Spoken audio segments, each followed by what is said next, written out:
RS brothers లో ఆషాఢం KG sale మళ్ళీ మొదలైంది. మరెన్నో క్రేజీ ఆఫర్స్ ఖైదీ చేయండి ఆర్ఎస్ బ్రదర్స్.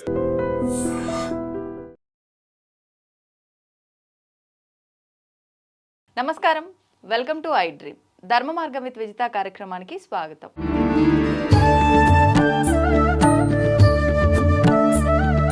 ప్రస్తుతం మనతో పాటు ఉన్నారు శ్రీ కామాఖ్య అమృత శోధన సంస్థ వ్యవస్థాపకురాలు వేణుశ్యామమ్మ గారు. ఇప్పుడు వారితో మాట్లాడి మరిన్ని విషయాలు తెలుసుకుందాం. నమస్కారం అమ్మా. అమ్మ, మనకు ఇప్పుడు ప్రస్తుతం ఆషాఢ మాసంలో మనం ఉన్నాము. మనకు మరికొద్ది రోజుల్లో ఆషాఢ అమావాస్య రాబోతోంది. ఈ ఆషాఢ అమావాస్య మరుసటి రోజు నుంచి శ్రావణ మాస పూజలు అనేవి ప్రారంభమవుతాయి. ముఖ్యంగా ఆషాఢ మాస ఈ అమావాస్య రోజున మనం ఆచరించాల్సిన విధి విధానాలు ఏమైనా ఉన్నాయా, వివరించండి. ఏదైనా అమావాస్య పౌర్ణమి 2 రోజులు ఏంటి అంటే చంద్రుడు 16 కళలతో ఉంటాడు. పౌర్ణమి రోజు ఏమిటి అంటే చంద్రుడు 16 కళలు మనకు కనిపిస్తాయి. అంటే ఆ వెలుగులో అది పౌర్ణమి నాటి చంద్రుడు అంటే జాబిల్ చంద్రుడు అని ఇవన్నీ మనం చూస్తాం. ఎందుకు అంటే ఆ 16 కళలు మనకు కనిపిస్తూ ఉంటాయి. ఇక్కడ అమావాస్య వచ్చేసరికి ఏంటి అంటే 16 కళలు కనిపించకుండా చంద్రుల్లో ఉంటాయి. అంటే ఒక విషయం మనం ఎప్పుడైనా చూడండి, మన శరీరంలో అన్ని పార్ట్లు బాగా పనిచేస్తున్నాయి. పనిచేస్తున్నప్పుడు ఒక పార్ట్ ఏదైనా పనిచేయకపోతే దానికి చాలా శక్తి ఉంటుంది. నిజం చెప్తే అంటే దాన్ని ఆపేస్తే ఇప్పుడు కళ్ళు లేదా కాళ్ళు ఏది పని చేయకపోయినా సరే ఆ ఎనర్జీ ఎక్కువ అవడం వల్లే ఏమవుతుంది అంటే వాళ్ళని మీరు చూసినప్పుడు వాళ్ళు చాలా గొప్పగా ఉంటారు. అంటే ఒక పార్ట్ ఏదైనా పని చేయని వాళ్ళని. దానికి ఎగ్జాంపుల్ కూడా ఏం లేదు. ధృతరాష్ట్రులు వారికి కళ్ళు కనిపించవు, కానీ గాంధారి మాత వారు ఏం చేశారు అంటే కళ్ళు కనిపిస్తాయి ఆవిడకి, కానీ కళ్ళకు గంతలు కట్టుకుని తన భర్తకు కళ్ళు లేవని చెప్పి తను కూడా కళ్ళతో ప్రపంచాన్ని చూడలేదు పెళ్ళయిన తర్వాత. ఆ శక్తి ఏమైంది అని అంటే దుర్యోధనుడికి ఎంతో బాగా ఉపయోగపడుతుంది. ఏంటి అంటే ఆ టైంలో ఆవిడ సాధన చేస్తారు.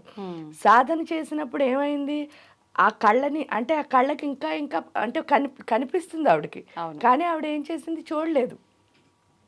ఆ చూడకపోయేసరికి అక్కడికి వెళ్ళి ఎప్పుడైతే ఈ యొక్క ఆ కళ్ళు కనిపించకుండా ఆపేసిందో కురుక్షేత్ర సంగ్రామం ముందు దుర్యోధనుడికి ఆవిడ ఆ శక్తిని ప్రసాదించినప్పుడే ఆవిడ ఏం చెప్తుంది అంటే మొత్తం ఏమి డ్రెస్ వేసుకోకుండా రమ్మని చెప్తే కృష్ణుడి మధ్యలో అలా వస్తే కనుక ఈయనెవరు ఏం చేయలేరని ఆయనకి తెలుసు కాబట్టి చిన్న మాయ పెట్టి ఆయన బట్టలు కొంచెం వేసుకునేటట్టు చేస్తాడు.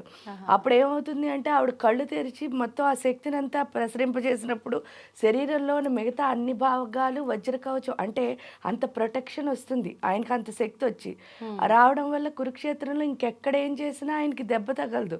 అప్పుడు కృష్ణుడు చెప్తాడు పలానా చోట అతనికి వీక్, అక్కడ నువ్వు చేయాలి. ఎందుకంటే అక్కడ డ్రెస్ వేసుకోవడం వల్ల ఏమైంది, ఆ యొక్క శక్తి వెళ్ళలేదన్నమాట. ఈ బట్ట అన్నది అడ్డేసింది, ఆపింది. అంటే చూడండి అంత శక్తి అనమాట. అంటే ఒక పనిచేస్తున్న పార్ట్ని ఆపేస్తే అదేవిధంగా అందుకే ఏంటి అంటే మంత్ర జపాలు చేయాలి అమావాస్య రోజున. ఎందుకు చేయాలి అంటే మంత్రం వల్ల ఏమొస్తుంది అని అంటే మన మైండ్ ఎప్పుడు ఓవర్ థింకింగ్, అంటే పడుకున్నా సరే ఆలోచించేస్తూ ఉంటాం కదా, చేసేదేవి లేదు కానీ ఆలోచించేస్తూ ఉంటాం. సో ఇక్కడికి వచ్చేసరికి ఏంటి అంటే మంత్ర జపం ఎంత చేస్తామో అంత స్థిరత్వము అన్నది వస్తుంది. అందులో 16 కళలతో చంద్రుడు ఎందుకు ఉన్నప్పుడు మాత్రం ఇంకొంచెం స్థిరత్వం ఎందుకు వస్తుందండి అంటారు. ఎందుకు అని అంటే చంద్రుడు మన మనస్సుకు అధిపతి అవడం వల్లే ఆయన కళలు ఏవైతే ఉన్నాయో అంటే పాడ్యమి విద్య తదియ మీరు చూసినప్పుడు ఒక్కొక్క రోజు చంద్రుడి యొక్క రూపం మారుతూ ఉంటుంది. అంటే ఆ కళ తగ్గుతూ ఉంటుంది, పెరుగుతూ ఉంటుంది. ఈ పెరగడం తగ్గడం ఏదైతే ఉందో దాంతో పాటు మన ఆలోచనలు చంచలత్వం ఇంకా పెరిగిపోతుంది, అంటే ఫ్లక్చువేషన్స్. ఇక్కడ పౌర్ణమి అమావాస్య తిథుల్లో చేయడం వల్ల ఏమవుతుంది అని అంటే ఆ ఫ్లక్చువేషన్ పోయి ఏకాగ్రత అన్నది వస్తుంది, అంటే ఫోకస్. మనం ఎప్పుడైనా సరే దేవత ఉపాసన చేసినప్పుడు దేవత పైన చాలా కాన్సన్ట్రేషన్ అంటే ఏంటి అంటే ఏకాగ్రత అన్నది చాలా చాలా ముఖ్యం. కాబట్టి ఇక్కడ అమావాస్య రోజు చేస్తే ఇందాక చెప్పుకున్నట్టు ఆ పని చేసినప్పుడు అంటే అన్నీ మనకు కనిపిస్తున్నప్పుడు చేస్తే దానివల్ల ఫలితం ఏమిటి అని అంటే కొంచెం ఉంటే అసలు కనిపించిన దాని ఇంకొంచెం ఎక్కువ శక్తి కాబట్టి ఆ రోజు చేస్తే ఇంకా ఎక్కువ ఫలితాన్ని మనం పొందుతాం. అందుకని చెప్పేసి ఆ రోజు సాధన ఏది చేసినా సరే మనకి మంత్రం ఏది ఉంటే అది అన్నిటికంటే మంత్రాలు ఏవి చేస్తే అది గొప్పది. ఈ ఆషాఢ మాసం కాబట్టి వారాహి ఉపాసనకి చాలా పెద్దపీట. ఎందుకు అని అంటే వారాహి నిజంగానే అందే అందిని నమః రుందే రుందిని నమః నా మంత్రంలో అంటే కళ్ళు ఉండాలట, కానీ కళ్ళు పనిచేయకూడదు. పనిచేయకూడదు అంటే మనం చూడాలి. ఆ చూసిన దాన్ని దేనికి తీసుకోకూడదు, మైండ్కి తీసుకోకూడదు. ఎందుకంటే చూసినంతసేపు దాని మీద మనకేం అభిప్రాయం ఉండదు. బుర్రలోకి ఎప్పుడు తీసుకుంటామో అప్పుడే మన అభిప్రాయాలన్నీ మారిపోయి దాని గురించి అక్కర్లేని ఆలోచనలన్నీ వస్తూ ఉంటాయి. అంటే వారాహి అలా మనని ఎక్కడికక్కడ ఎంతవరకు మనం ఉండాలి అన్నది మనకి తెలియచేసి మన సప్త ధాతువుల్ని చాలా శుభ్రపరిచి మన ఆరోగ్యవంతుల కింద చేయడం కాకుండా మనలో ఉన్న బుద్ధిమాన్యాన్ని అంటే బుద్ధిలేనితనాన్ని బుద్ధి అంటే మన బుద్ధి కరెక్ట్గా పనిచేసే స్థితికి అంటే ఈ మందబుద్ధి ఏదైతే ఉందో దాని నుంచి జ్ఞానంగా మాట్లాడేటట్టు చేసేది వారాహి. కాబట్టి ఆ జ్ఞానాన్ని ప్రసాదించడం కోసమని వారాహి ఉపాసన కనుక చేయగలిగితే అంటే వారాహి మంత్ర సాధన కానీ ఏదైనా చేయగలిగితే గురువుల దగ్గర తీసుకుని చాలా మంచి ఫలితము అన్నది ఆషాఢ అమావాస్య రోజు ఉంటుంది. అమ్మ ఇప్పుడు ఈ మరుసటి రోజు నుంచే మనకు శ్రావణ మాస ప్రారంభము. అసలు ఏంటి అంటే మనకున్న ఈ 12 మాసాల్లో కూడా ప్రత్యేకమైన మాసాలని 4గా తీసుకుంటే 4గిట్లో ఒకటి శ్రావణ మాసం. మరి ఇప్పుడు ఈ శ్రావణ మాసం యొక్క విశిష్టత ఏంటో వివరించండి. శ్రావణ మాసం అంటే శ్రావణము ఇది జనరల్గా ఏంటంటే ఆడవాళ్ళు నోములు వ్రతాలు ఇవన్నీ చేసి వాళ్ళు భర్త బాగోవాలి అని చేసేటప్పుడు ఐదోతనం కోసం. ఇక్కడ సౌభాగ్యం అంటే కూడా లక్ష్మి అంటే మామూలుగా మనకు తెలుసున్న లక్ష్మి ఏంటంటే ధనం అంటే ఐశ్వర్యం ఉంది అంటే ధనం ఉంటే ఐశ్వర్యం ఉన్నట్టు మనం హాయిగా భావిస్తాం. కానీ ఇక్కడికి వచ్చేసరికి ఐశ్వర్యం ఒక్కటే ధనం కాదు. ఎందుకంటే మన దగ్గర డబ్బులు ఉన్నాయనుకోండి వెళ్ళి ఏ కొట్లోనూ హ్యాపీనెస్ని కొనుక్కోలేము. అంటే నేను ఆనందంగా ఉండాలండి ఇన్ని డబ్బులు ఇస్తాను ఇంత హ్యాపీ ఇవ్వండి అంటే ఈ సృష్టిలో ఎక్కడా మనం కొనుక్కోలేంది. ప్రశాంతత కొనుక్కోలేము, రిలేషన్స్ కొనుక్కోలేము, అంటే చాలా కొనుక్కోలేని ఉంటాయి. అంటే డబ్బు ఒక్కటే లక్ష్మి కాదు. అది మనకు అర్థం అవ్వాలి. కాబట్టి వీళ్ళు ఏం చేశారు అంటే నోములు వ్రతాలు ఎందుకు అని అంటే దీనివల్ల ఏమవుతుంది అంటే ఒక రకంగా ఆలోచించినప్పుడు ఇంటికి అందరినీ పేరెంట్ అని పిలుస్తున్నాం. ఆ పిలవడం ద్వారా మనందరం కలుస్తున్నాం. అంటే ఒకళ్ళతో ఒకళ్ళు ఇప్పుడు ఎవరి పని వాళ్ళకు ఉన్నది ప్రతిరోజు. ఈ ప్రస్తుత బిజీ టైంలో ఒకరికొకరు టైం ఇచ్చుకోవడం తగ్గిపోయింది. ఎప్పుడైతే ఒకళ్ళతో ఒకళ్ళు కలిసామో అప్పుడే మన మధ్య ప్రేమ అనుబంధం ఏదైతే అవన్నీ పెరుగుతాయి. అంతేకాని మీ ఇంట్లో మీరుండి మా ఇంట్లో మేము ఉంటే ఊరికే ఎప్పుడైనా మాట్లాడుకోవచ్చు కానీ ఆ యొక్క బంధము అన్నది ఎక్కువ ఉండదు. అదే మనం ముఖ కలుసుకున్నప్పుడు ఆ బంధం అన్నది పెరుగుతుంది. కాబట్టి ఈ నోములు వ్రతాలు అని పేరు చెప్పి అందరూ కలుసుకునేటట్టు చేయడమే మన సాంప్రదాయం. దానివల్ల లక్ష్మి అన్నది నిజంగానే వస్తుంది. ఎందుకు అంటే హ్యాపీగా ఉంటే సంతోషమే సగం బలం కదా. ఆ లక్ష్మి ఐశ్వర్యం అంటే ఏంటి అంటే జ్ఞానం ఒక ఐశ్వర్యం, ప్రేమ ఒక ఐశ్వర్యం, విజయం ఒక ఐశ్వర్యం. అన్ని ఐశ్వర్యాలు మన దగ్గరికి వస్తాయి ఈ మాసంలో. దానికి తోడు ఏంటి అంటే చాతుర్మాస్య వ్రతం అన్నది ఆషాఢ మాసంలో ఏకాదశి రోజున మనం మొదలు పెడతాం, తొలి ఏకాదశి రోజున. కాబట్టి చాతుర్మాస్య వ్రతంలో మనం ఒక్కొక్క మాసంలో మీరు చూస్తే 4 మాసాలు కూడా ఒక్కొక్క మాసంలో ఒక్కొక్కటి నేర్చుకుంటాం అనమాట. అలాగే శ్రావణ మాసంలో ఈ అంటే లక్ష్మి అంటే ఏంటో అర్థం చేసుకునే స్థితి. దానికి తోడు మనకి పరస్పర గౌరవం అన్నది మన సంప్రదాయంలో నేర్పించారు. మీరు చూస్తే నోములు వ్రతాలు చేసినప్పుడు వాయినాలు ఇచ్చుకున్నప్పుడు చూడండి, నేను ఇస్తున్నాను వాయినం అంటే తీసుకుంటున్నది ఎవరు అంటే గౌరీదేవి. అంటే ఇస్తున్నది ఎవరు అంటే మళ్ళీ గౌరీదేవి. అంటే నీలోను నాలోను ఆ ప్రాణశక్తి అయిన ఆ గౌరీ పార్వతి ఉంది అని తెలుసుకునే స్థితికి తీసుకువెళ్ళే మాసమే ఈ శ్రావణ మాసం. అమ్మ ఇప్పుడు మిగతా మాసాల్లో కూడా ఇప్పుడు మీరు అన్నట్టు ఈ చాతుర్మాస ప్రారంభము ఆల్రెడీ అయిపోయింది. మనకు ఇక్కడే చాతుర్మాస దీక్షల్లోనే మనకు భాద్రపద మాసము, కార్తీక మాసము, శ్రావణ మాసము, ఈ ఆషాఢ మాసము 4 మాసాలు కూడా పూజలు ప్రత్యేకంగా చాలా విశేషం. ముఖ్యంగా తీసుకుంటే కనుక మనకు శ్రావణ మాసం నుంచి ఇంకెక్కువ పూజలు ప్రారంభమవుతాయి. అంటే ఇది లక్ష్మీదేవికి సంబంధించిన ఒక మాసం కాబట్టా లేదంటే ఎందుకు ఇంత భక్తి శ్రద్ధలతో మనం ఈ మాసం అంతా ఆరాధిస్తాం? మీరు చూస్తే ఒకసారి శ్రావణ మాసంలో మనం లక్ష్మిని గౌరిని కూడా పూజిస్తున్నాం. అవును. మళ్ళీ అక్కడికి వెళ్ళేసరికి ఏంటంటే ఆ భాద్రపద మాసానికి వెళ్ళేసరికి వినాయకుడిని పూజిస్తున్నాం. నెక్స్ట్ మాసం చూడండి, ఆశ్వీజ మాసం, అక్కడ దుర్గా రూపంలో అమ్మవారిని పూజిస్తున్నాం. అంటే లలిత దుర్గా మనం అమ్మవారిని పూజిస్తున్నాం. అవును. తర్వాత వచ్చేసరికి కార్తీక మాసంలో విష్ణువుని శివుణ్ణి పూజిస్తున్నాం. అంటే లక్ష్మీ గౌరీ తీసుకెళ్ళి మన ఎవరిలో కలుపుతున్నారు? శివుడు విష్ణువులు. అంటే ఎందుకు చూడండి, లక్ష్మీదేవి విష్ణుమూర్తి యొక్క శక్తి. అవును. ఇక్కడ గౌరీదేవి వచ్చి శివయ్య యొక్క శక్తి. అంటే వాళ్ళిద్దరూ మన ఎక్కడ కలుపుతున్నారు అంటే ఆ తత్వంలో. ఇక్కడ ఆ తత్వం ఏమిటి అని అన్నప్పుడు ఫస్ట్ మాసం మీరు చూసినప్పుడు శ్రావణ మాసంలో లక్ష్మీ అమ్మవారు మనకి ఏంటి అంటే మాయ. ఎందుకు విష్ణుమూర్తి ఏం చెప్తున్నారు? విష్ణు మాయా విలాసిని. విష్ణువు మనకి ప్రతి చోట మాయ పెడుతూ ఉంటాడు. ఆ మాయలో ఒక మాయే లక్ష్మి అంటే ధనం అని. అంటే మనందరం దేని వెనకాల పరిగెడుతున్నాం అంటే ధనం వెనకాల పరిగెడుతున్నాం. కానీ మనకి ఎన్ని లక్ష్ములు ఉన్నారు? అష్టలక్ష్ములు ఉన్నారు. ఆ 8 లక్ష్ములు ఉన్నప్పుడు ఒకే లక్ష్మిని మనం పట్టుకున్నాం. ఆ పట్టుకోవడం వల్ల మనకి జరిగిన నష్టం ఏమిటి అని మనం ఒక్కసారి మనం ఆలోచించుకుంటే, ఫస్ట్ లక్ష్మి చూడండి మీరు, ఆవిడ పేరు ఆదిలక్ష్మి. ఆదిలక్ష్మి అంటే అర్థం ఏమిటి? ఈ శరీరం అన్నది మారుతుంది. భగవద్గీతలో చెప్పు, అమ్మవారి దేవి ఎక్కడైనా త్రిపుర రహస్యం చెప్పండి, శరీరం ఒక్కటే మారుతోంది. కానీ ఆత్మ అన్నది ఏమంటున్నారు? ఈ సృష్టి మొదలైనప్పటి నుంచి ఎండ్ అయ్యే వరకు, మళ్ళీ సృష్టి మొదలైనప్పుడు కూడా ఈ ఆత్మ అన్నది తిరుగుతూనే ఉంటుంది. కానీ శరీరమే 100 సంవత్సరాలకోసారి మనం ఈరోజు బట్టలు రేపు ఎలా మారుస్తున్నామో అలా మారుతోంది అన్నారు. కానీ శరీరానికి ప్రాముఖ్యత ఏమిటి అంటే, ఇప్పుడు పాలు ఉన్నాయి, పాలు కాచాలి అన్నప్పుడు మీరు స్టవ్ మీద పోస్తే పాలు కాగుతాయా? కాగవా? కాగుతాయి. కానీ ఆ పాల వల్ల ఉపయోగం ఏమైనా వృధా అయిపోతాయి. అదే ఒక గిన్నెలో పోసి కాచారనుకోండి, మీరు ఏం చేసుకోవాలంటే అది ఉపయోగపడతాయి మనకి. అదే విధంగా ఇది ఆ గిన్నెలా ఉపయోగపడుతుంది. లోపల ఉన్న పాలు ఏంటి? మనలో ఉన్న దేవత అనే అమృతం, ఆ పరదేవత అమృతం. ఆ శక్తిని మనం నింపుకోవాలి. అదే ఆదిలక్ష్మి అంటే. ఆ ఆదిలక్ష్మిలో శక్తిని ఎలా నింపుకుంటాం అంటే, మన ఆత్మశక్తి ఎలా పెరుగుతుంది? ఎలా పెరుగుతుంది అంటే, ఆత్మతో సూర్యశక్తి ఎప్పుడైతే అనుసంధానం అవుతుందో అప్పుడే ఆత్మశక్తి అన్నది పెరుగుతుంది. సూర్యుడు మనకు ప్రత్యక్ష దైవం అండి, ఇవన్నీ బాగా చెప్తాం. అంటే కానీ నేచర్లో కలిసిన వాడికి సూర్యుడు ప్రత్యక్ష దైవం. మనం ఎప్పుడు నేచర్లోనే ఉండం కదా. ఎందుకుండరు అని అంటారు.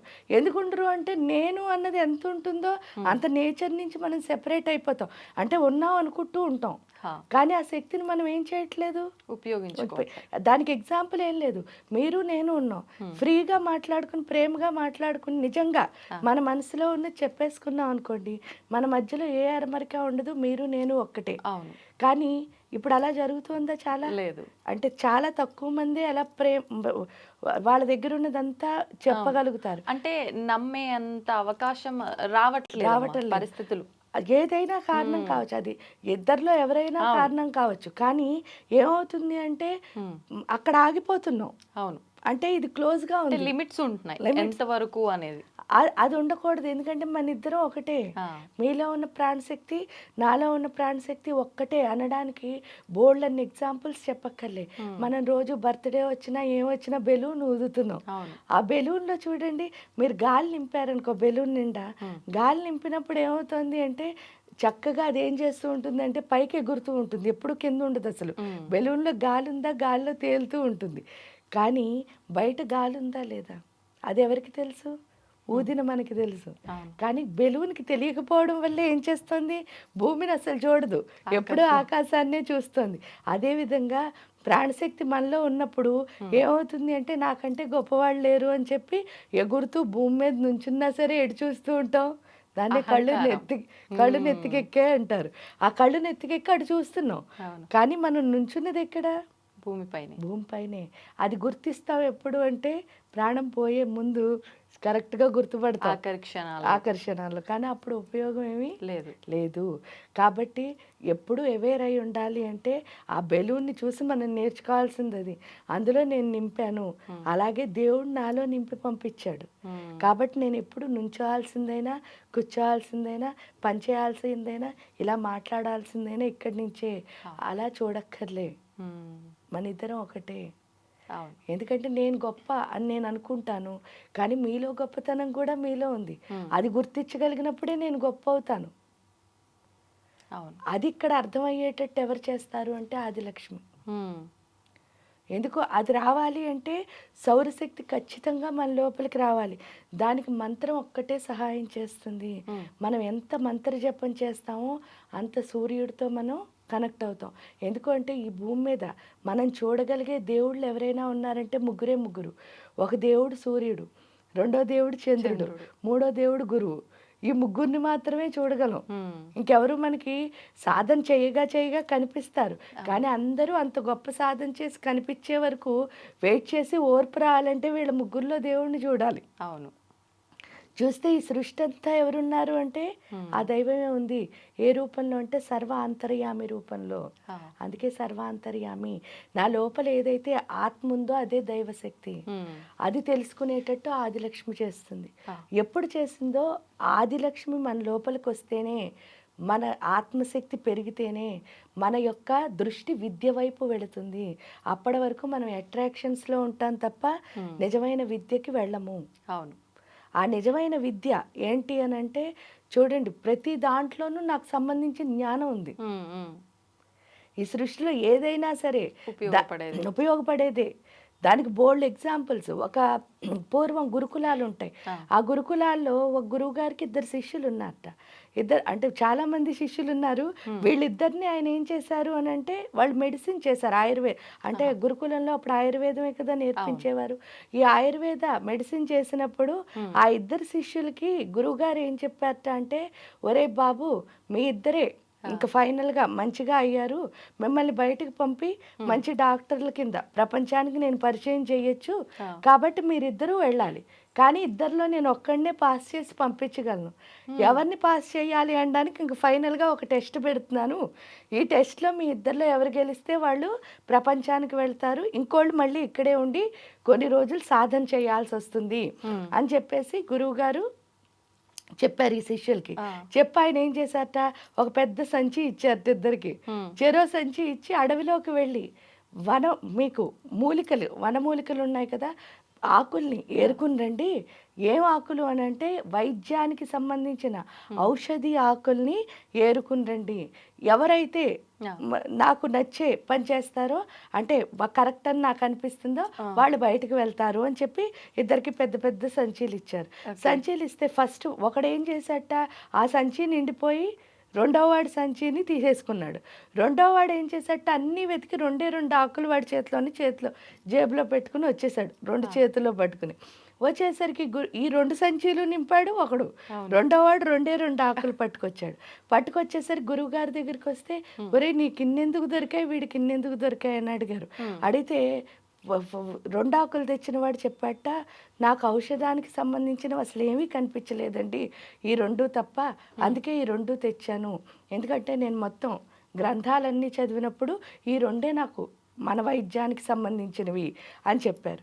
చెప్పేసరికి ఫస్ట్ వాడు చెప్పాట, అసలు అడవిలో ఔషధానికి సంబంధించిన మొక్కే లేదండి అన్నట్టు ఫస్ట్ వాడు.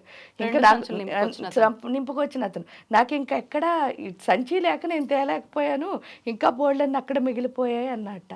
అనేసరికి అప్పుడు ఏం చేశారు అంటే, ఈ 2 సంచీలు నింపిన వాడిని గురువుగారు అన్నట్ట, నువ్వు ప్రపంచంలోకి వెళ్ళరా, నువ్వు మంచి వైద్యుడు అవుతావు, వీడు ఇక్కడే ఉండి కొన్ని రోజులు నేర్చుకోవాలి అని చెప్పి ఈ 2 ఆకులు తెచ్చిన వాడిని ఉంచేశారట.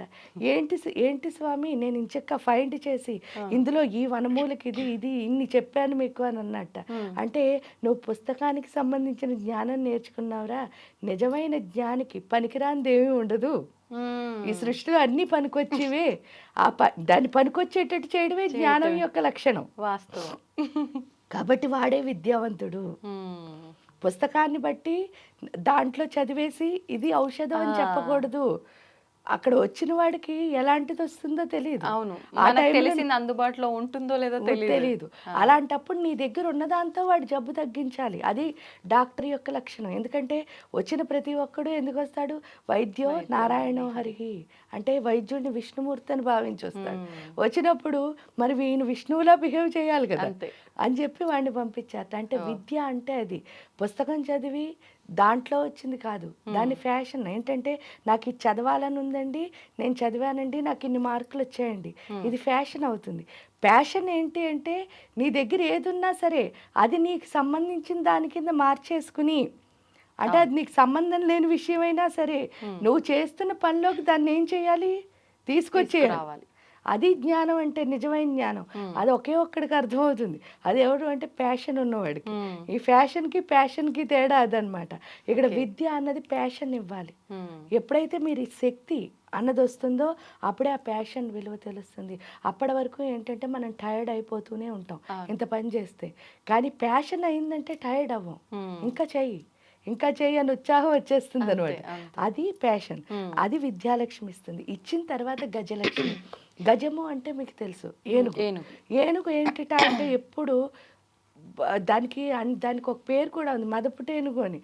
అంటే దానికి చాలా అహంకారం ఎక్కువట. ఏంటండి దానికి ఉన్న అహంకారం అంటారు. మనకున్న అహంకారం ఎంత ఉంది అంటే మన కాలు గోరు నుంచి తల వరకు ఎంత ఉన్నావో అంతే, అసమాను నేను అని కొట్టుకుంటూ ఉంటాం. కానీ ఏనుగు అహంకారం అలా కాదట. దాన్ని మహత్ అహంకారం అంటారు. మహత్ అహంకారం అంటే అర్థం ఏమిటి అంటే ఈ సృష్టి అంతా నేనే ఉన్నాను, ఈ సృష్టి మొత్తం నా లోపలే ఉంది అని తెలుసుకోవడం.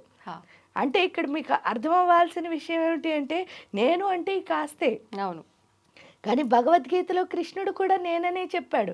అది మహత్ అహంకారం. అంటే ఈ సృష్టి అంతా నేనయ్యే ఉంది, మళ్ళీ ఈ సృష్టి మొత్తం నా లోపలే ఉంది. అదే హ్రీం శ్రీం అంటే. హ్రీం అంటే అర్థం ఏమిటి అంటే ఈ సృష్టి అంతా నేనే ఉన్నానని తెలుసుకోవడం.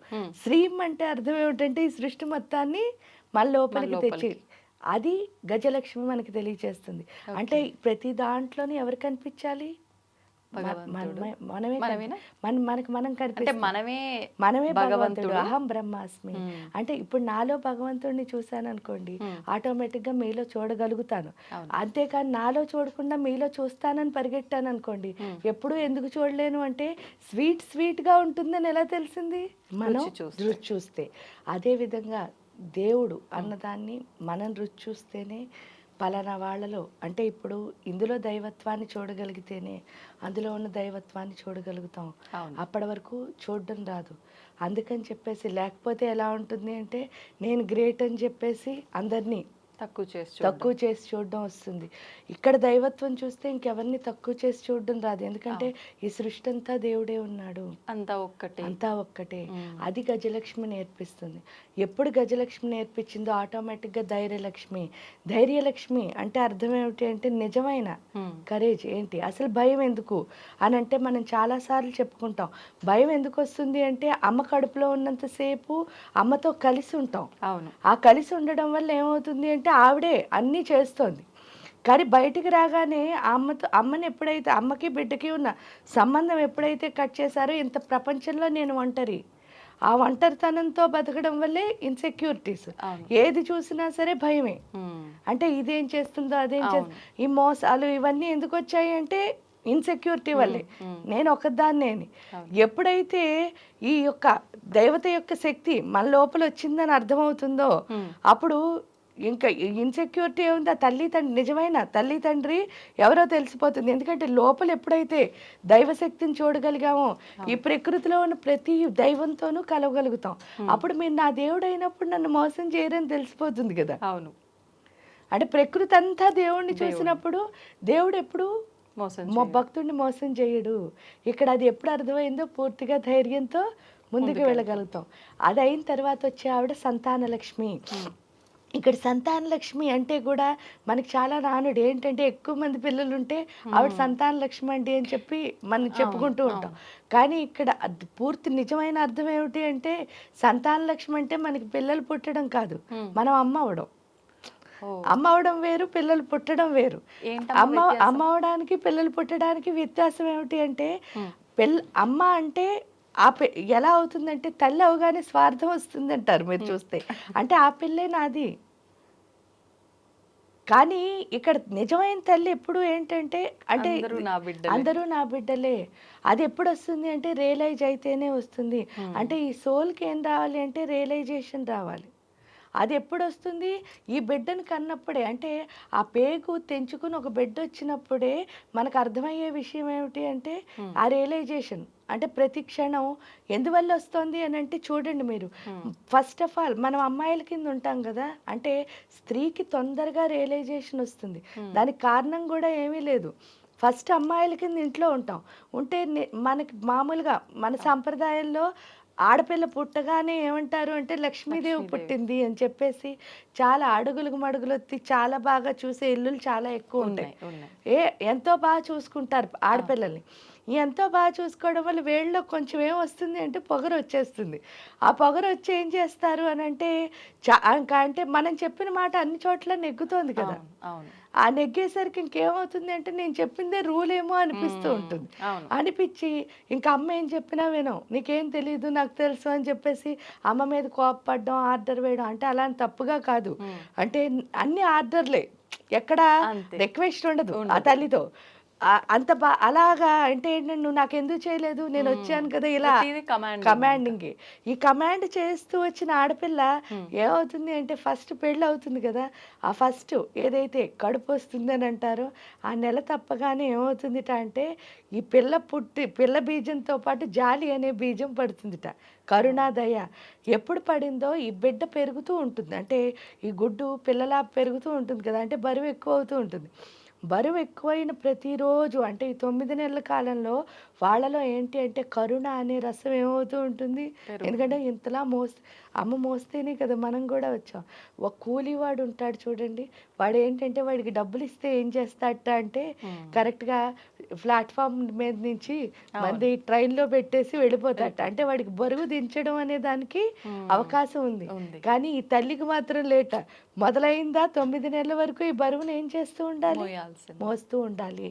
సో ఇక్కడ అంటే ఏంటంటే అందరికంటే కష్టమైన జాబు తల్లిదండానికి కారణం ఏమిటి అంటే ఇలా ఎవరు మోయరు కదా 9 నెలలు. దానికి తోడు ఏంటి అంటే కడుపులో ఉన్న బిడ్డ ఎలా ఉంది అన్నది ఎప్పుడూ ఆవిడకి లేదు. దాన్ని అసలు పుట్టకుండానే అపురూపంగా ప్రేమించగలిగిన శక్తి ఎవరు అంటే అమ్మ. అది ఎప్పుడు తెలుస్తుంది, మన కడుపులోకి ఒక బిడ్డ వచ్చినప్పుడే అమ్మ నన్ను అంతలా చూసింది అని. తీరా 9వ నెల ఈ బిడ్డ బయటకు వచ్చేస్తుంది. ఆ 9వ నెలలో అయిపోగానే నొప్పులు వస్తాయి చూసారా, అప్పుడు అర్థమవుతుందిట ఏంటి అంటే అమ్మ అంత కష్టపడితే నేను బయటకు వచ్చాను, ఎందుకు తల్లికి పునర్జన్మ అంటారు అన్నది ఆ నొప్పులు వచ్చినప్పుడే అర్థమవుతుంది. ఈ నొప్పులు వచ్చినప్పుడు వచ్చేదాన్ని ఏమంటారంటే సరెండరెన్స్ అంటారు. ఇక్కడ కరుణ వచ్చింది కదా ఈ 9 నెలలు, అప్పుడు శరణాగతి వస్తుంది. అమ్మ ఇంత కష్టపడితే నేను బయటకు వచ్చాను. ఆ శరణాగతి కాస్త ఈ పిల్ల పెద్ద ఊరుకోదు కదా, మళ్ళాగే కమాండ్ చేస్తుంది, ఆర్డర్ చేస్తుంది, అన్నీ చేస్తూ ఉంటుంది. చేస్తున్న ప్రతిరోజు వచ్చేది ఏంటంటే నేను అమ్మ దగ్గర చేసిన తప్పులేమిటో అర్థమవుతూ ఉంటాయి. దాన్నే రియలైజేషన్ అంటారు. ఆ రియలైజేషన్ ఎప్పుడు వస్తుందో అప్పుడు ఏమవుతామంటే నిజమైన అమ్మ అవుతాం. ఆ నిజమైన అమ్మ అవడం అంటే అది ఒక్కసారి కనుక ఆ నిజమైన అమ్మ కనుక మనం అయ్యాము అంటే ఈ సృష్టిలో కనిపించే ప్రతి దాన్ని, ఈవెన్ మనం చేస్తున్న పనితో సహా ప్రతి దాన్ని ప్రేమించడం, గౌరవించడం వస్తుంది. అవును, ఇంకేమీ రాదు, ప్రేమించడం, గౌరవించడం ఒక్కటే వస్తుంది. అదే సంతాన లక్ష్మి అంటే. ఎప్పుడైతే మీరు అంత ఇష్టంగా గౌరవంగా ఒక పని చేస్తున్నారో మీకు వచ్చేది ఎవరు, విజయలక్ష్మి. అందుకే ఆవిడ విజయలక్ష్మి అయింది. అంటే లైఫ్లో ఏ పని చేసినా సరే ఇష్టంగా గౌరవంగా చేస్తే చాలు విజయం సిద్ధిస్తుంది. ఎప్పుడైతే ఆ విజయం అన్నది సిద్ధించిందో తర్వాత వచ్చే ఆవిడ విజయం అంటే ఏంటో కూడా లేదు, మీ కమిట్మెంటు ఏ విజయం. ఎందుకంటే ప్రతి క్షణం మీరు డెడికేటెడ్గా ఎంత కమిట్ అయి చేస్తున్నారు అన్నదే విజయము. మన చేతుల్లోనే ఉంటుంది, ఇంకెక్కడా ఉండదు విజయం అంటే. మనకు విజయం రావాలి అంటే మనమే కష్టపడాలి. అంటే మనం ప్రత్యేకించి ఏదో హడావిడి చేయడం లేదు, మన కష్టమే మన విజయం. పైగా ఏంటి అంటే చాలా మంది చూడండి నన్ను వాళ్ళు తొక్కేసారు వీళ్ళు, అసలు అది అవ్వదు. ఎందుకు అవ్వదు అంటే మీరు నిజంగా కనుక ప్యూర్గా మీరు చేస్తున్న పనిని ఇష్టపడ్డారు అంటే మీ సృష్టిలో ఎవరు ఎందుకు తొక్కలేరు అంటే అరచేయిని అడ్డుపెట్టి సూర్యుడి కాంతిని ఆపేద్దాం అనుకుంటే మనం ఆపేయగలవా? మూర్ఖత్వం అవుతుంది. అదే విధంగా పొయ్యిలోంచి పొగ వస్తుంది అనుకోండి, మనం ఇలా గుప్పిళ్ళలో బంధిద్దామంటే అవ్వదు. అంటే ఈ సృష్టిలో బంధించలేనివి చాలా ఎలా ఉన్నాయో అదే విధంగా మీరు డెడికేటెడ్గా పనిచేస్తే ఆ షైన్ ఆపగలిగిన శక్తి సృష్టిలో ఎవరికి లేదు, ఈవెన్ మీకు కూడా. మీరు కామ్గా కూర్చుందాం అనుకున్నారు ఇంట్లో, కానీ సడన్గా ఎవరో వచ్చి మిమ్మల్ని బయటకు తీసుకొస్తారు. ఆ బయటకు తీసుకొచ్చింది ఈ రోజు వరకు ఏమవుతూ ఉంటుంది, అది మీకు తెలియకుండా కంటిన్యూ అయిపోతూ ఉంటుంది. అవును, అంతేనా? అంతే. అంటే ఆ షైన్ మిమ్మల్ని ఆగనివ్వదు. ఎందుకు అంటే సూర్యుడు కాంతి ఎలా అయితే ఆపలేమో, అవును, ఆ యొక్క ఏదైతే ఉందో ఆ కాంతిని ఎవరు ఆపలేరు. కాబట్టి మనం చేయాల్సింది డెడికేటెడ్గా ప్రేమిస్తూ చేయడమే, అంతే విజయం వచ్చేస్తుంది. ఆ విజయలక్ష్మి అంటే అదనమాట. అక్కడికి వెళ్ళిన తర్వాత పూర్తిగా అర్థమవుతుంది, ఈ సృష్టిలో నన్ను ఎవరూ ఆపలేరు, ఈవెన్ నేను కూడా ఆపుకోలేను. మీరు చూడండి, జీవితంలో చాలా చెయ్యొద్దన్న పనులే చేయాల్సి వస్తుంది. అవును, తెలిసి కొన్ని, తెలియక కొన్ని, కానీ దానివల్ల మనకి ఎంతో మంచి జరుగుతూ ఉంటుంది. దానికి కారణం ఏంటంటే విజయం వరించే టైం కనుక వస్తే ఎవరు ఏం ఆపలేరు మనతో సహా. అది అక్కడ మనకు అర్థమైపోతుంది విజయలక్ష్మి వల్ల. ఎప్పుడు అర్థమైందో నెక్స్ట్ ధాన్యలక్ష్మి. ధాన్యలక్ష్మి అంటే అర్థం ఏమిటి అంటే ధాన్యం అంటే అర్థం ఏమిటి, రైతు. ఆ రైతు పని ఏమిటో చూడండి. రైతు ఎప్పుడు ఆయన కోసం ఆయన పండించుకోడు. మీరు చూస్తే ఆయన మనందరి కోసం పండిస్తాడంటే నిస్వార్థం. అక్కడ నేర్చుకోవాల్సింది అంటే స్వార్థం లేనితనం. ఇక్కడ నిస్వార్థంగా ఏం చేయాలండి అంటే ఆయన గింజల్ని ఏం చేస్తున్నాడు, పంచుతున్నాడు. అంటే ఏ గింజ అయినా పండించనివ్వండి, ఆ గింజల్ని పనిచేస్తున్నాడు. ఇక్కడ మనకు వచ్చిన గింజలు ఏమిటండి అంటారు, విజయం వల్ల వచ్చేది ఏమిటి అంటే అనుభవం అన్నది వస్తుంది.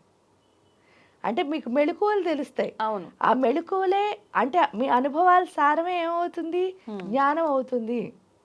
అంటే మనకు తెలిసిన జ్ఞానాన్ని నలుగురికి చెప్పాలి. అంటే పంచడమే. ఇక్కడ మనకేం తెలిసిందో దాన్ని చెప్పేయడమే. చెప్పేస్తే చాలా మంది అక్కడే ఫెయిల్ అయిపోతారు. ఎలా అంటే మనకు తెలుస్తున్నది ఎవరికి చెప్పకూడదు అనిపిస్తుంది. ఇప్పుడు మీ ఇంకోళ్ళ దగ్గర నుంచి నేర్చుకోవాలనుకోండి, అయ్యో నాకేం తెలియదు అనుకుంటారేమో అని చెప్పేసి ఈ రెండే మన ఎదగకపోవడానికి కారణం. ఎందుకంటే దేవుడు మాట ఇచ్చింది ఎందుకు, మనకు తెలుసున్నది చెప్పడానికి, తెలియంది నేర్చుకోవడానికి. ఈ రెండు చేయనప్పుడు ఇంకా ఆ మాట విలువ లేదు. కాబట్టి అందులో ఇంకోటి కూడా చెప్పాడు, విశ్వవర్ధనంబు విద్యాధనంబురా. అంటే మనం ఎంత స్ప్రెడ్ చేస్తే అంత ఏమవుతుంది, మన లోపల వృద్ధి చెందుతుంది. అదే దాచేసుకున్నాం అనుకోండి, ఇంతే ఉండిపోతుంది.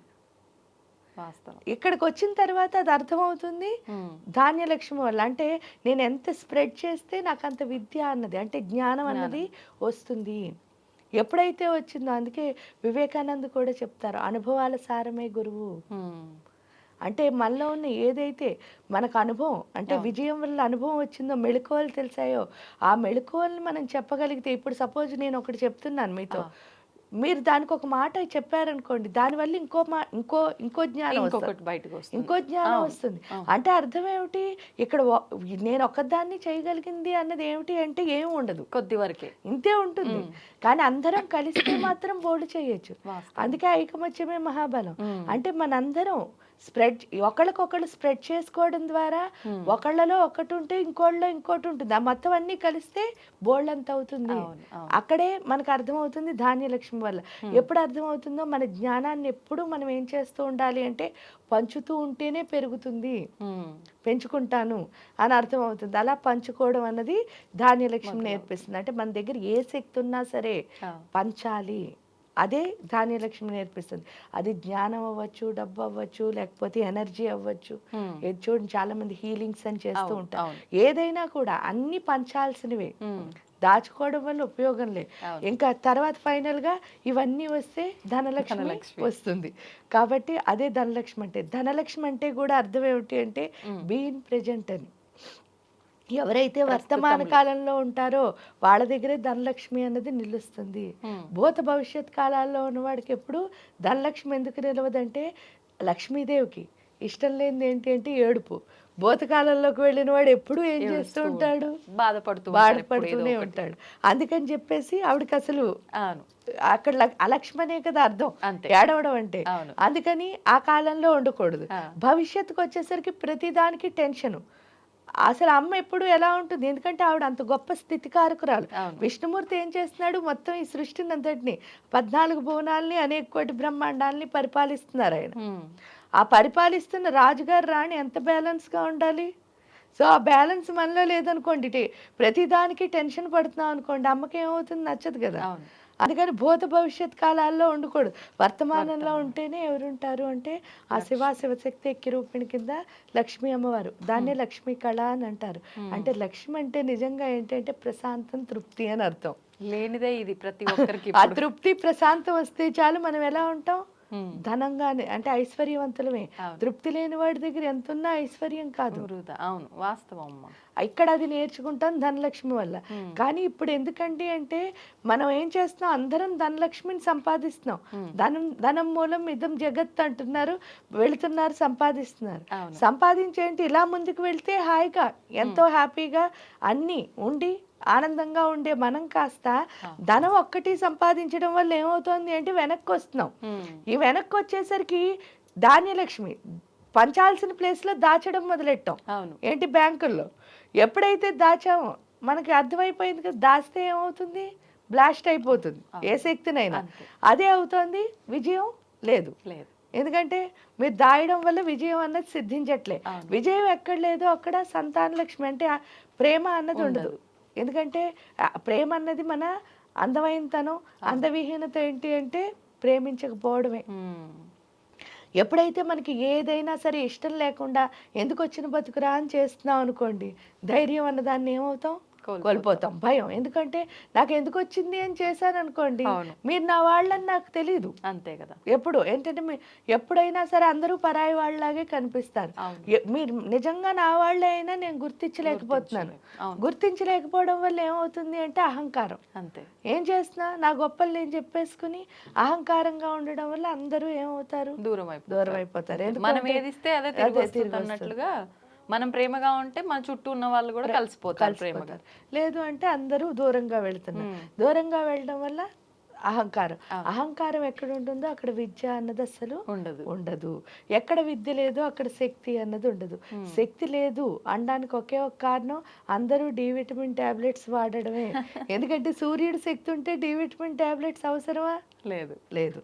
అంటే చూడండి, ఇలా వెనక్కి రావడం వల్ల దానివల్ల ఏంటి అంటే మానసిక పరిస్థితి సరిగ్గా లేకపోవడం వల్ల అందరితో ఫైట్ చేయాలనిపిస్తుంది. ఎందుకంటే మీరు హాయిగా ఉన్నారనుకోండి, ఎవరేం చేసినా టేక్ ఇట్ ఈజీ అంటారు. అవును. అదే కనుక మీరు వీక్ గా ఉన్నారనుకోండి, ఎంత చిన్న విషయాన్ని మీరు ఏం చేస్తారు, అంత భూతద్దంలో చూస్తారు. అంటే మన వీక్నెస్ ఫైట్ చేయడం తప్ప స్ట్రెంగ్త్ కాదు. అది తెలుసుకునే స్థితి రావాలంటే ఇలా వెళ్ళాలి. లేదు అంటే ఇప్పుడులాగే వెనక్కి వచ్చేస్తాం. అది శ్రావణ మాసం మనకి నేర్పిస్తుంది. పైగా ఇక్కడ లక్ష్మి అంటే కూడా మనకి వనరుల్ని ప్రసాదిస్తుంది. అంటే మనకి ప్రతి క్షణం రీసోర్స్ ఇచ్చేది ఎవరు అంటే ఈ ప్రకృతిలో. అందుకే ఆవిడ ప్రకృతి నమః. ఆ రీసోర్స్ ఇస్తున్న లక్ష్మి ఇది నాదే అని తెలుసుకునే స్థితి ఎవరిస్తారంటే గౌరీ, పార్వతీదేవి. అందుకే ఈ మాసం అంత గొప్పది ఎందుకయింది అంటే నాకు వచ్చిన రీసోర్స్ నాదే అని తెలుసుకున్నవాడు సక్సెస్ అవుతాడు. అవును. నాదే అని తెలుసుకొని వాడు ఏమవుతాడు, ఫెయిల్యూర్ అవుతాడు. అందుకని చెప్పి నాదే అని తెలుసుకునే స్థితి ఎవరిస్తారు అంటే ఈ యొక్క గౌరీదేవి ఇస్తుంది. ఈ లక్ష్మి గౌరీ ఎక్కడుంటారో అక్కడ ఆటోమేటిక్గా ఎవరుంటారు అంటే సరస్వతి అమ్మవారు ఉండి దాన్ని మనం ఎలా మనకు అనుకూలంగా మార్చుకోవచ్చు అన్నది ఆ విద్యాలక్ష్మి రూపంలో సరస్వతి అమ్మవారు మనకి నేర్పిస్తారు. అందుకని శ్రావణ మాసం అంత గొప్పదైంది. అమ్మ, ఇప్పుడు ఒక్కొక్క లక్ష్మిని ఒక్కొక్కరిని సపరేట్గా ఆరాధించాలా, లేదు అంటే అంతా కలిపి ఒక్క అమ్మవారిగానో, లేదంటే అలా మనం విగ్రహ రూపంలో అలా కాకుండా మంత్ర రూపంలో అలా ఏమైనా ఆరాధించాలి మాసం అంతా అంటే ఏం మంత్రం ఆచరించవచ్చు? ఇక్కడ ఒక్కొక్క లక్ష్మిని ఒక్కొక్కలా ఆరాధించక్కర్లే. లక్ష్మి అన్నదాన్ని మామూలుగా మనం ఆరాధిస్తే సరిపోతుంది. ఉపాసనా పరంగా అంటే గురువుల దగ్గరికి వెళ్ళి ఏదో ఒక మంత్రం తీసుకోవచ్చు. అలా కాదు అంటే లక్ష్మీ అష్టోత్తరం, లక్ష్మీ సహస్రనామం లేదా వరలక్ష్మి పూజ మనకి చేయిస్తున్నారు. ప్రతి శుక్రవారం పూజ అన్నది ఉంటుంది. అక్కడ కూడా చూడండి 9 గ్రంథులు అంటే 9 ముళ్ళు వేసి మనకి తోరం కడతారు. ఆ 9 ముళ్ళు ఏంటి అని చూస్తే మన నవరంధ్రాలే. ఒక్కొక్క రంధ్రాన్ని మనం ఏం చేస్తున్నాం అక్కడ ప్యూరిఫై చేసుకుంటున్నాం. ఎప్పుడైతే ప్యూరిఫై చేస్తున్నామో అప్పుడు ఏమవుతుంది అంటే ఆ రంధ్రాల్లోకి ఈ యొక్క ఎనర్జీ శక్తి అన్నది వెళుతుంది. ఎప్పుడు ఆ రంధ్రాల్లో అంటే మన నవరంధ్ర పూరితమైందే శరీరం అంటున్నారు కదా, అవే నవమ గ్రంథులు. అందుకే ఒక్కొక్క వేసినప్పుడు ఆ ముడి వేసినప్పుడు మనతో ఒక శ్లోకం కూడా చెప్పిస్తారు. ఆ శ్లోకంతో చేయడం వల్ల ఏమవుతుంది అంటే ఒక్కొక్క గ్రంథి ఏమవుతుంది, శుద్ధ అవుతుంది. శుద్ధి అందులో లక్ష్మీ శక్తి వెళుతుంది. ఎప్పుడైతే వెళ్ళిందో మనం ఎవరిలా మారుతాము అంటే ఆ లక్ష్మీ అమ్మవారి కింద. ఎందుకు అంటే ఇక్కడ ప్రతి దాంట్లోనూ కూడా ఆ దేవతలా మనం మారడమే నేర్పిస్తున్నారు. అందుకే వాయినాలు ఇచ్చినప్పుడు కూడా నువ్వు గౌరీదేవి నేను గౌరీదేవి అంటే పరస్పర దేవతని చూడడం అన్నది మనకి నేర్పుతున్నారు. ఇక్కడ ప్రతి ఏ పూజ చేసినా అంతే, ఆత్మని శుద్ధి చేసుకోవడానికి తప్ప మనం ఏం చేసామంటే కోరికలతో ముడిపెట్టి ఆ ఆత్మశుద్ధి అన్న దానికి దూరం అయిపోతున్నాం. అవును. కానీ ఆత్మశుద్ధి అయితే ఈ కోరికలే ఉంది. అంతే. మీరే దేవత అయ్యారనుకోండి, మీరు తీర్చే ఆవిడవుతారు. అవును. అప్పుడు ఇంకెవరినైనా అడగాల్సిన పని ఉంది. అంతే. అవునమ్మా. అంటే ఆ దేవతే మీరైనప్పుడు మీరే తీర్చే ఆవిడవుతారు కదా. అలా అయ్యేటట్టు తయారవ్వాలి ఏ పూజ చేసినా. ఇక్కడ మనకి హిందూ ధర్మంలో నేర్పింది కూడా అదే. అవును. కానీ దాన్ని ఎందుకో వదిలేసి శరీరానికి సంబంధించిన దాంతో, అంటే ఇది కావాలి అది కావాలి అని అవసరాల అడగడంలోనే ఉండిపోయాం. దాన్ని దాటడమే ఈ నోములైనా వ్రతాలైనా లేకపోతే ఈ చాతుర్మాస్య వ్రతాలైనా. ఇప్పుడు ఈ నోముకి వ్రతానికి మధ్య డిఫరెన్స్ ఏంటమ్మా? నోముకి వ్రతానికి మధ్య డిఫరెన్స్ ఏమిటి అంటే ఏమీ లేదు. వ్రతం అంటే అర్థం ఏమిటి అంటే ఒక సంవత్సర కాలం పాటు వాళ్ళు ఏం చేస్తూ ఉంటారంటే పలానాది దీక్ష అని చెప్పి దాన్ని ఏమంటారు అంటే సూర్యుడు పుట్టినరోజు నాడు తీసుకుని చేసేవాళ్ళు ఉంటారు. అంటే మాఘమాసంలో జనరల్గా అందరూ చేస్తారు ఆ వ్రతాలు అన్నవి. ఇవి ఏంటంటే ఆ సంవత్సరం అంతా వాళ్ళు ఆ వ్రతాన్ని చేస్తారు. లేదు అది ఎప్పుడైనా చేయొచ్చు. కానీ నోము అనేసరికి ఈ మాసంలోనే, అంటే శ్రావణ మాసం నోములు అంటే శ్రావణ మాసం, కార్తీక మాసంలో కూడా కొంతమంది చేస్తూ ఉంటారు ఆ కార్తీక మాసం నోములు. అంటే అలా ఆ మాసంలోనే చేసేవి నోములు అవుతాయి. ఇది ఏంటి అంటే సంవత్సర కాలంలో వాళ్ళు దీక్ష తీసుకుని ఎప్పుడైనా చేసుకుంటారు ఆ సంవత్సరం. ఇప్పుడు 16 ఫలాల నోములని ఇలా దీక్ష తీసుకుని చేసుకునే వాళ్ళు ఉంటారు. అది ఏంటంటే వాళ్ళు మొత్తం ఎప్పుడైనా చేయొచ్చు, రెండు ఒక్కటే. కానీ అది వాళ్ళు అది ఎప్పుడైతే చూడండి ఆ యొక్క రథసప్తమి రోజు దీక్ష తీసుకుని మాఘమాసంలో ఆ రోజు నుంచి వాళ్ళు ఎప్పటి వరకు అంటే చేసుకుంటారో అప్పటి వరకు, అంటే 16 ఫలాల నోమన్నది 16 పళ్ళు 16 రకాలుగా 16 మంది ముత్తైదువులకి పంచి తర్వాత ఉద్యాపన చేసుకోవాల్సి వస్తుంది. అది ఏమవుతుంది అంటే వ్రతం, ఆ వ్రతం అయిపోగానే అది అయిపోతుంది. కానీ ఇక్కడ నోము వచ్చేసరికి శ్రావణ మాసం నోములు 5 సంవత్సరాలు. ఆ 5 సంవత్సరాలు కూడా ఎందుకు చేయమన్నారో మనం చూద్దాం. ఎందుకు అని అంటే 5 సంవత్సరాలు అంటే పంచకోశాలు. అవును. భర్త బాగుండాలి అని చేస్తున్నాం అని అనుకుంటున్నాం. ఇక్కడ ఏంటి అంటే నేనే ఆయనకి శక్తినిస్తున్నాను. అంటే ఒక గృహిణిని ఎవరైనా సరే ఇంట్లో ఉన్న గృహిణిని దేవత అని పిలుస్తాం మనం చూస్తే. అంటే ఇల్లాలే దేవత అని. ఎందుకని అంటున్నారు అని అంటే ఈవిడ శక్తితోనే ఇల్లంతా నడుస్తుంది. అది తెలియాలి అంటే ఈవిడ పంచకోశాలు ఏమవ్వాలి, యాక్టివేట్ దాటాలి. ఆ పంచకోశాంతర స్థితాన్ని చూడాలంటే నిజమేమిటో అర్థం చేసుకోవాలి. అంటే లేకపోతే ఏమవుతుంది అంటే నా భర్త నన్ను కష్టపెడుతున్నాడు ఇంట్లో వాళ్ళు అంటే ఆ ఎమోషన్స్తోనే ఉండిపోతారు. అవును. ఆ ఎమోషనల్ లెస్ స్టేట్కి వెళ్ళాలి అంటే మనలో ఆ అంటే అన్నమయ కోసం, ప్రాణమయ కోసం, మనోమయ కోసం, జ్ఞానమయ కోసం, ఆనందమయ కోసం, ఈ కోశాలు ఎప్పుడైతే మనం లోపలికి వెళతామో అప్పుడే ఒక్కొక్కటిగా మనలో ఉన్న మలినాలను వదిలించుకుంటాం. వదిలించుకున్న తర్వాత నేనే మొత్తం దీన్నంతటినీ కాపాడుకోవాల్సిన దాన్ని. ఎందుకు అనంటే దేవత ప్రతి ఇంట్లోనూ ఉండలేదు కాబట్టి అక్కడ సృష్టించింది ఎవరిని అంటే అమ్మని. మరి ఆ అమ్మలా రియలైజ్ అయ్యి ఉండాలి కదా, ఎమోషనల్గా ఉండకూడదు కదా. ఆ స్థితికి వెళ్ళడానికే ఈ నోములు పెట్టారు. ఒక్కొక్క 5 సంవత్సరాలు, ఎందుకంటే పెళ్ళైన వెంటనే చేయమంటున్నారు, అప్పుడే ఎక్కువ ఎమోషన్స్ ఉంటాయి. సంవత్సరం అయ్యేసరికి అడ్జస్ట్ అయిపోతారు. అవునా, ఈ సంవత్సరం లోపలే బోల్డ్ అని గొడవలు. అందుకని ఒక్కొక్క స్థితిలోనూ ఇక్కడ ఫస్ట్ అన్నమయ్య కోసం అంటే కూడా చూడండి, అన్నీ చెప్పడానికి కాకుండా ఒక అన్నమయ్య కోసం గురించి మామూలుగా చెప్పుకుంటే అన్నమయ్య కోసం అంటే నేను అన్నది వదిలేయని అర్థం. అంటే అర్థం ఏమిటి అంటే పరోపకారార్థం ఇది శరీరం. ఆ పరోపకారార్థం అంటే ఏంటంటే ఎంటగెలిచి రెచ్చగలు, ఇంట్లో ఉన్న అందరి కోసం నువ్వు సేవ చెయ్యాలి. అప్పుడు నువ్వు ఇంక బాధపడటానికి నువ్వు వచ్చిందే వాళ్ళు సేవ చేయడానికి. అవును, అంటే బాధ్యతను చక్కగా నిర్వర్తించాలి. ఎందుకంటే అందులో స్త్రీకి కూడా చాలా నైపుణ్యం ఉంటుంది. ఆవిడ పుట్టడంతో మీరు చూడండి, వాళ్ళు చేసినంత అందంగా ఇంకెవరూ చేయలేరు. అవును, అంటే పుట్టడమే ఆర్గనైజేషన్ స్కిల్స్ అన్న వాళ్ళకి వస్తాయి. ఎందువల్ల అంటే ఈ కుటుంబాన్ని అంతటినీ నడపాలి కదా. అవును, ఏ ఇంబ్యాలెన్స్ లేకుండా. ఎందుకంటే ఒకళ్ళు గొడవ చేసే వాళ్ళు ఉంటారు, ఒకళ్ళు ప్రేమించే వాళ్ళు ఉంటారు, ఒకళ్ళు ప్రతిదానికి ఫీల్ అయిపోయే వాళ్ళు ఉంటారు, ఒకళ్ళకి షార్ట్ టెంపర్ ఉంటుంది, మళ్ళీ వెంటనే పోతూ ఉంటుంది. కానీ వీటన్నిటినీ బ్యాలెన్స్ చేయాల్సింది మాత్రం ఈ అమ్మే. అవును, సో అందుకని వీడికి నోములు పెట్టారు. ఎందుకు అంటే ఆ బ్యాలెన్స్ నేర్చుకుంటుంది అనమాట ఈ 5 ఏళ్లలో. ఓ. నేర్చుకునేసరికి ఏమవుతుంది, అప్పటికి పిల్లలు వీళ్ళందరూ వచ్చేస్తారు. వచ్చేసరికి ఇప్పుడు వరకు ఏంటంటే ఒక భర్తతో లేదా నాకంటే పెద్దవాళ్ళైనా అత్తవారితో ఉండాల్సి వస్తుంది. అవును. కానీ ఇక్కడికి వచ్చేసరికి పిల్లలు నాకంటే చిన్నవాళ్ళు. మ్మ్. నేను నాకు మెచ్యూరిటీ రాకపోతే వీళ్ళని బ్యాలెన్స్ చేయడం రాదు. అప్పటి వరకు మెచ్యూరిటీ ఏముండదు. ఉండదు. సో ఇక్కడికి వచ్చేసరికి 5 ఏళ్ళలో వీళ్ళతో నేర్చుకోవడమే కాకుండా ఆ మెచ్యూరిటీ కూడా నేర్చుకోవడం వల్ల ఆ పిల్లల్ని ఎలా పెంచాలి, ఎందుకంటే భవిష్యత్తు వాళ్ళే. ఈ తల్లి పెర్ఫెక్ట్గా ఉంటేనే వాళ్ళ జీవితం వాళ్ళ జీవితం బాగుంటుంది. అందుకని నోములు పెట్టారు. Okay, okay. ఇప్పుడు ప్రత్యేకించి ఇప్పుడు మనకు శ్రావణ మాసంలో వచ్చే ఈ మంగళగౌరి వ్రతం అనేది కొత్తగా పెళ్ళైన వాళ్ళు ఆచరించేదేనమ్మా, ఎవరైనా ఆచరించవచ్చా? అంటే మామూలుగా అయితే పెళ్ళైన మాసంలో పెళ్ళైన వెంటనే వచ్చిన శ్రావణ మాసంలో మొదలు పెడతారు. అలా నాకు అవ్వలేదు అన్నప్పుడు వాళ్ళు 3rd ఇయర్ నుంచి మొదలు పెడతారు.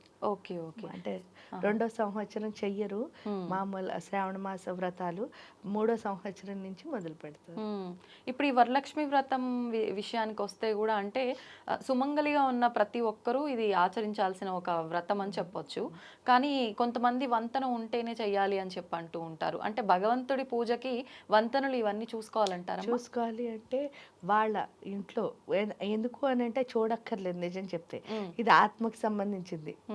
పర్సనల్ ఒపీనియన్ అడిగినప్పుడు అస్సలు చూడక్కర్లేదు. ఎందుకు అంటే దేవుడికి పూజ చేయడానికి అసలు ఇవన్నీ అవసరం లేదు. కానీ ఏమవుతుంది అంటే దేవుడి పూజ కంటే భయము సెంటిమెంటు అన్నవి చాలా గొప్పవి.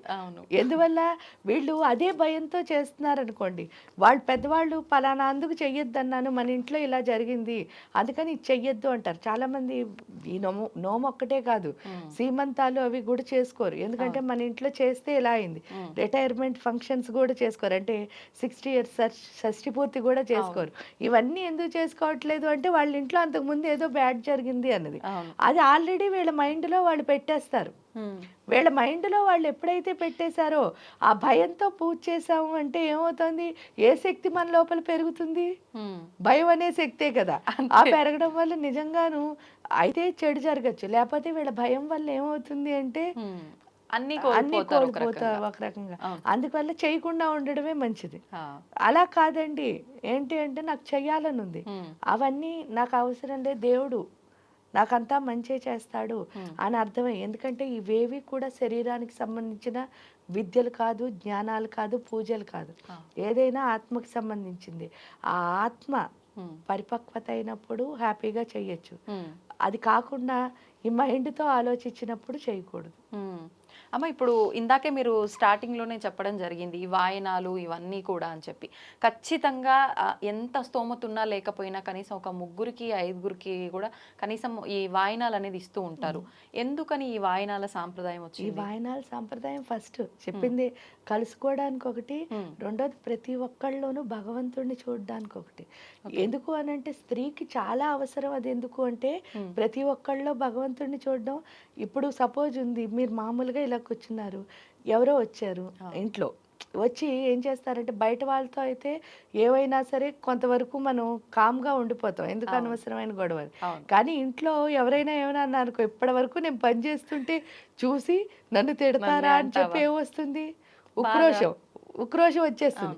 దాంతో ఫైటింగ్కి దిగిపోతాం. అవును, ఫస్ట్ అంటే ఎక్కడైనా సరే మనం చూడాల్సింది దేన్ని, భగవంతుడిని చూస్తే గొడవ ఉండదు. ఇంట్లో ప్రశాంతంగా ఉండాలి అంటే ఫస్ట్ భగవంతుడిని చూడడం రావాలి. రాలి అంటే ఏదో నేను భగవంతుడిని చూస్తానంటే కొన్ని రోజులు ఆ అడ్జస్ట్మెంట్ బాగుంటుంది. ఆ తర్వాత ఒకేసారి బ్లాస్ట్ అయింది అనుకోండి, ఆ ఎమోషన్స్ అన్ని అదో పెద్ద అగాధం అయిపోతుంది, బేభత్సమైన అగాధం అయిపోతుంది. అలా కాకుండా మనలో ఎమోషనల్ బ్యాలెన్స్ అన్నది రావాలి. కాబట్టి ఫస్ట్ ఒక్కొక్కళ్ళని చూడడం నేర్పిస్తున్నారు. ఆ చూడడం నేర్పడం వల్ల మీరు ఎంతైనా సరే పూజ చేశారు అంటే ప్రశాంతం అన్నది ఎవరి లోపలికి వస్తుంది, మన లోపలికి వస్తుంది. దాన్ని అలా కంటిన్యూ చేయడం కోసమే మీరు చూస్తే వెంటనే భాద్రపద మాసం, వెంటనే ఆశ్వీజ మాసం, మొత్తానికి ఏ మాసం అయినా చేయమంటారు. ఇప్పుడు చూడండి, ఆషాఢ మాసంలో వారాహి అన్నారు. జనరల్ గా శూన్య మాసం అని ఏ పని చేయకూడదు అంటారు, కానీ పూజ చేయొచ్చు. ఎందుకు చెయ్యొచ్చు అంటే ప్రతి మాసం మీకు ఒక్కొక్క పూజ. అవును. ఎందుకు పెట్టారు అని అంటే దానివల్ల భర్త సౌభాగ్యం అను, లేకపోతే నువ్వు ఏదో ఒక సెంటిమెంట్ అన్నది అక్కడ పెట్టి ఆ దేవుడితో కనెక్ట్ అవ్వడం ఎందుకు నేర్పించారంటే మానసిక ప్రశాంతత కోసం, ఈ ఆత్మశక్తిని పెంచుకోవడం కోసం. ఈ ఆత్మశక్తి ఎందుకు పెంచుకోవాలండి అంటారు. నిజంగా విపత్కర పరిస్థితులు కుటుంబానికి వస్తే పురుషుడి కంటే స్త్రీయే ధైర్యంగా ఉంటుంది మీరు చూసినప్పుడు. అంటే ఏదైనా మనకి చాలా గొప్ప ఇబ్బందులు వచ్చేసాయి, అప్పుడు స్త్రీ నుంచున్నట్టు స్టాండ్గా పురుషుడు నుంచోలేరు. ఎందుకు అంటే ఈవిడ తల్లి, ఆవిడ ఏం చేస్తుంది, నుంచుని వీళ్ళందరినీ ఏం చేస్తుంది, నుంచో పెడుతుంది. వాస్తవం. కాబట్టి ఆ టైంలో మరి ఈవిడికి ఎమోషన్స్ ఉంటే ఎలా పనికొస్తుంది? అందుకని వీళ్ళు ఏం చేశారు, ప్రతిరోజు ఆత్మశక్తిని పెంచుకోవడం నేర్పించారు పూజల ద్వారా. ఎందుకంటే నిజంగా మంత్రం ద్వారా మాత్రమే ఆత్మశక్తి పెరుగుతుంది, ఇంకో అవకాశం లేదు. కాబట్టి ఆ మంత్రం చదవడం మనకి నేర్పారు. ఇప్పుడు ఈ పూజలు, ఈ వ్రతాలు చేస్తున్నప్పుడు కూడా అమ్మ హస్బెండ్ ఖచ్చితంగా పక్కన ఉండాలా? చాలా వరకు ఈ వరలక్ష్మి వ్రతము ఇలాంటి వ్రతాలు చేస్తున్నప్పుడు సింగిల్గా మాత్రమే ఆడవాళ్ళు ఒక్కరు చేస్తుండడమే చూస్తాం. కానీ ఇది దంపతులు ఇద్దరు కలిసి చేస్తే పూజలకి దంపతులు కొన్ని వ్రతాలు వాటికి అసలు నిజం చెప్పాలంటే వీళ్ళు చేసేవి కాబట్టి వీళ్ళు ఒక్కళ్ళు చేసుకుంటే సరిపోతుంది, ఉండాలి అని రూల్ లేదు.